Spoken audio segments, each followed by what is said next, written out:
Okay, Abdul Carter. I think that's kind of the biggest question mark that everybody is wondering about, and it does have a significant impact on Penn State versus Notre Dame. It absolutely does. Penn State now, if they want to continue to live up to that top 10 definition, Abdul Carter needs to be available. Tom Allen cannot do the same thing schematically without Abdul Carter. Carter lines up at right tackle, left tackle, over the center. You can drop him back as a quarterback spy, and there's not another player that you can do that with. You will not only get this, so yes, you are going to miss out on the pure pass rush production, but it's the schematics of it. Where Riley Leonard, how do you confuse him? How do you make his job tougher? How do you make his day more miserable? Abdul Carter needs to be able to wreak havoc defensively. And if he's not 100%, then it's definitely going to be a factor. But I will say this. I don't think that takes Penn State completely out of the game. It's why you're seeing the initial odds have Penn State as a 1 to 2 point underdog. This is 1 to 2 points we're talking about. That means that it's still 48% that Penn State still gets a victory in this. And like I said, initially, I do like Penn State in this game. But we're going to go through and have more research, and I'll have my official score prediction and everything else. But you're going to get a defensive struggle. And if you're going to get a defensive struggle, then that means you need Abdul Carter available if you are Penn State. I think he will play. This is the national semifinal. This is the Orange Bowl historic battle here, right? I talked about all the historical implications that would be on the line for a Penn State versus Notre Dame matchup. You wouldn't quite have that with Penn State versus Georgia, and that's fine. But here we are against the Fighting Irish, and Abdul Carter has already alluded to the fact that he's in the rejuvenation chamber, that he's going to make his way back, that he's going to be ready for this game, and he's going to do everything in his power to be available. Penn State doesn't necessarily need to play him as that full-time defensive end. You can use him on pass rushing downs. You can use him in coverage. The bright side of all of this, I never want to try to minimize an injury or anything like that, because a player's health is obviously the most important thing, but I'm not trying to minimize what Abdul Carter, and we don't even know the extent of his injury.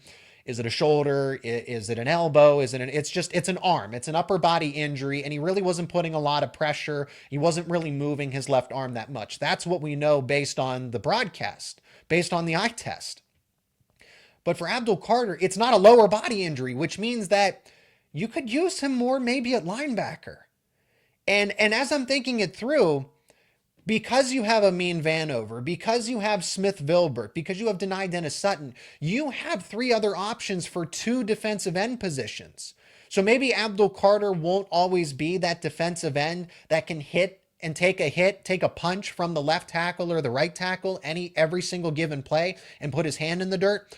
But what if you use him as a stand-up pass rusher on obvious pass rushing situations? What if you do run a 4-3 and have him be that off-ball spy? Do you notice that Tom Allen is not afraid to construct a completely new look defense? In that game against Boise State, to shut down Ashton Jeanty, they went with a 5-2 defensive look, and Abdul Carter was dancing all around the field, and he was lining up here, here, here, here, here.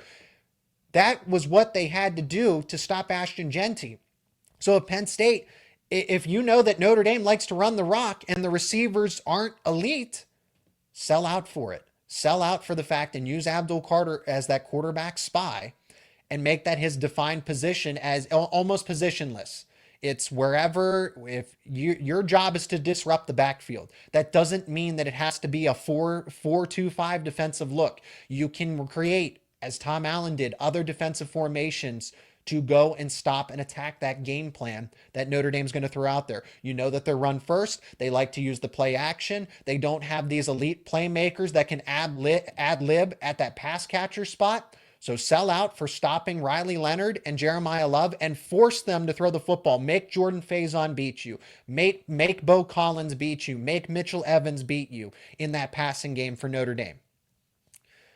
But Abdul Carter is the superstar on this defense. You don't win a lot of games without him. Penn State was able to without a player like him. But Penn State still has so many players they're starting to reach that superstar caliber. AJ Harris, I think, is so close to becoming a superstar type of player. Saw it in the Big Ten championship, and he didn't really need to be that against Boise State and SMU. But in those games, in that game that mattered most against Oregon at the time in the Big Ten championship. He was starting to become a superstar type of playmaker. Evan Stewart did not have a single catch. When he shadowed Tez Johnson, did not have a single catch. Jalen Reed, Zach Wheatley. The linebackers are getting better. Tony Rojas. And then, as I mentioned, all the depth along the line of scrimmage for the defensive line. They can recover from Abdul Carter not being 100%, but you definitely need Abdul Carter out there for this game. Penn State still has a fighter's chance. Let's say Abdul Carter was not in this game. Penn State could get by against a Notre Dame without him. It's not going to be easy. And I'm not saying that, I would necessarily pick them, that would be my prediction, but it wouldn't be, oh, well, Notre Dame's now going to win 27-10. That's not it at all. If Abdul Carter, whether or not he plays, Penn State is still has a fighter's chance, and this would still be a very close game one way or another, whether it's a win or a loss, but of course everyone cares about a win.